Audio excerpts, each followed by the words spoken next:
from Holland, Michigan. It's the Early Show.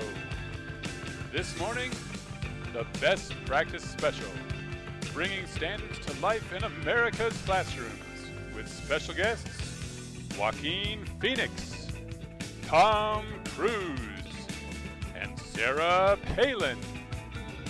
And now, a man who can quote Marzano while riding a unicycle and entering Rigby running record data into Data Director, David Letterman. Thank you. Well, welcome to the Early Show. We got a good show for you tonight. We have some people here to tell us about a book called Best Practice. And our first guest that we have with us doesn't need much of an introduction. Great actor. I'd like you to welcome Joaquin Phoenix.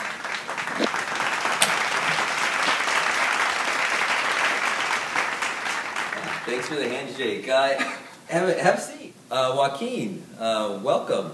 How you been? Good.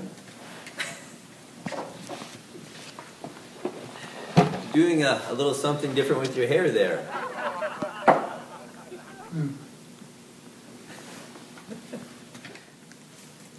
Joaquin, can you tell us a little bit about the 7 structures of best practice?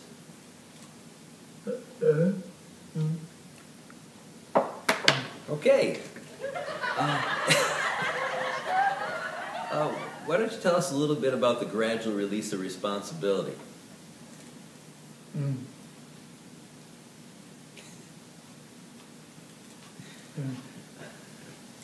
I see you've been releasing your hair lately. That's an interesting look, Joaquin. Joaquin, how have you been doing?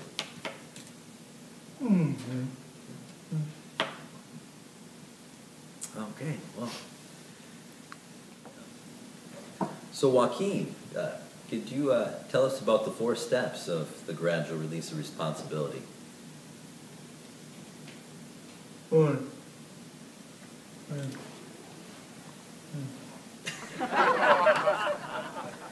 So, I hear that you do it and they watch. Are those words ringing a bell at all, or?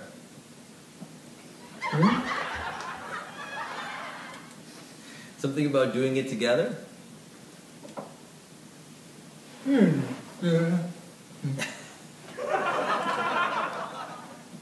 So, I believe there's a 3rd step there. You do it with kids do it with help. Can you help me out, Joaquin?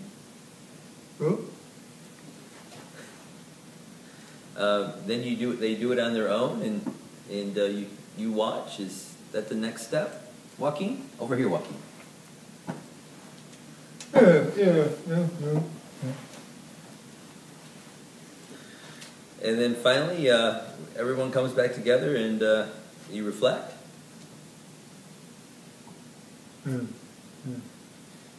You've been doing a lot of reflecting lately, haven't you, Joaquin?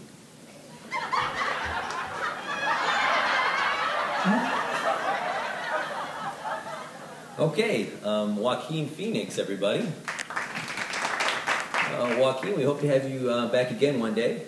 Maybe this time you could actually show up. Joaquin Phoenix, everybody. And our next guest, everybody. Everybody's favorite actor, everyone's Top Gun, Tom Cruise.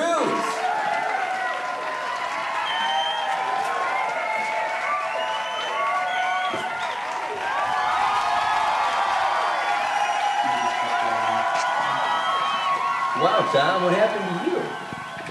I'm in love, Oprah. I'm in love with the classroom workshop.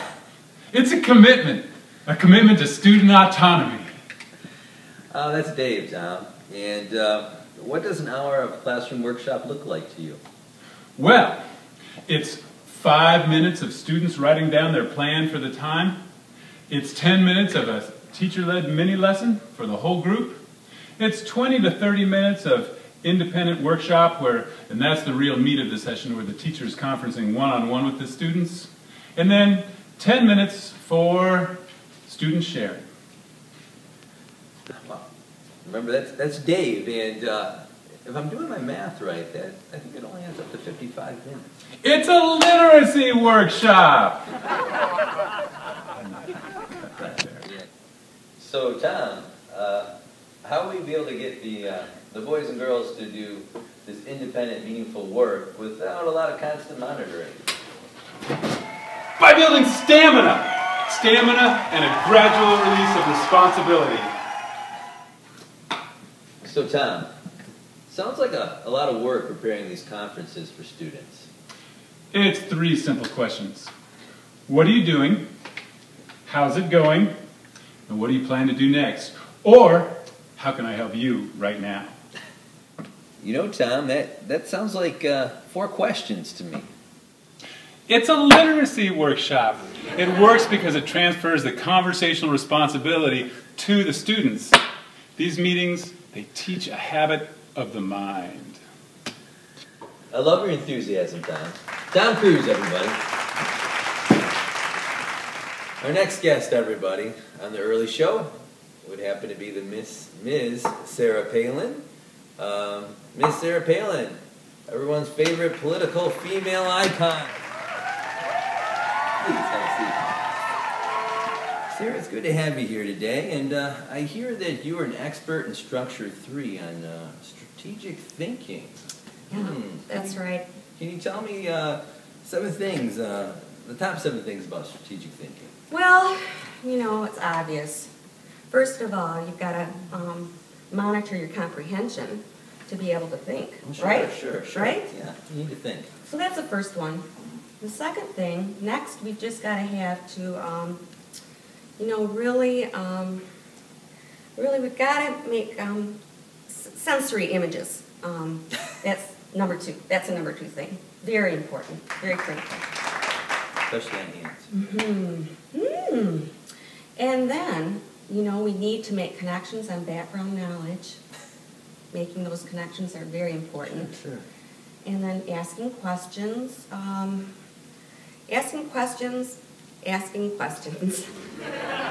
then maybe drawing inferences, you know, for that important part that you're searching for. Yeah. And then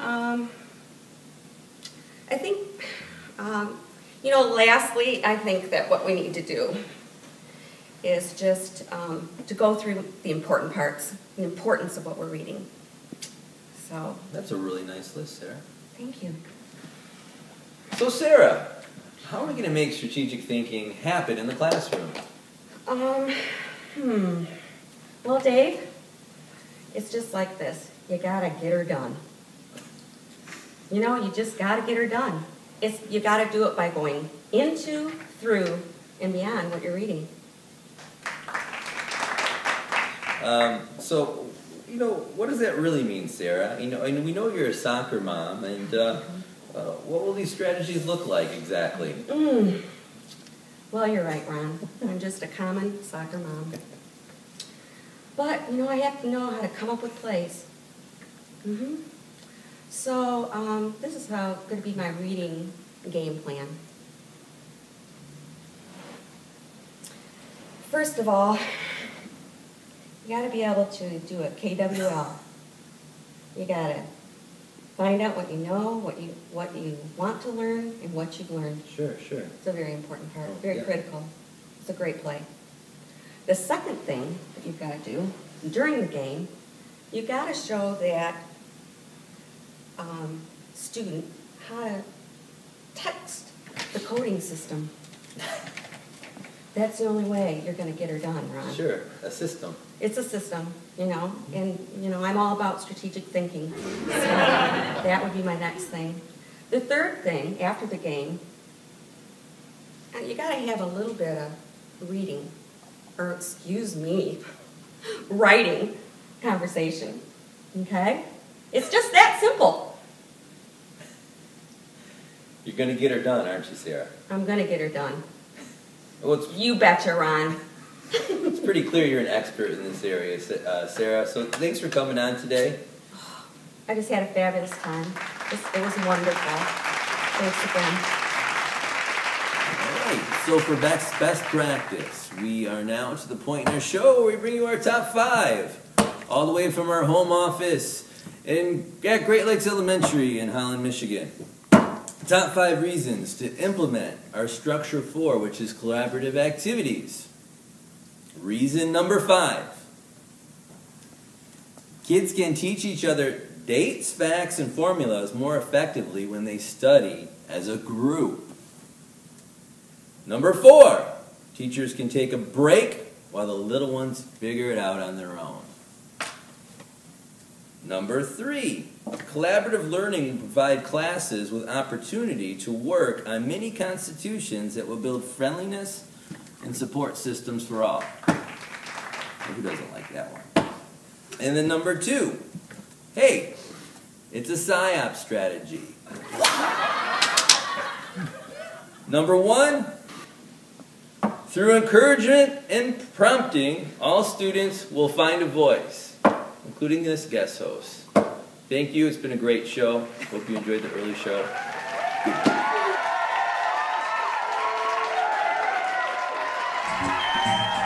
Thank you for joining us for this morning's show. Next month on the early show, we have special guests Dina Price and Sean Bateman. Kelly Polinsky and Karen Arvidsson.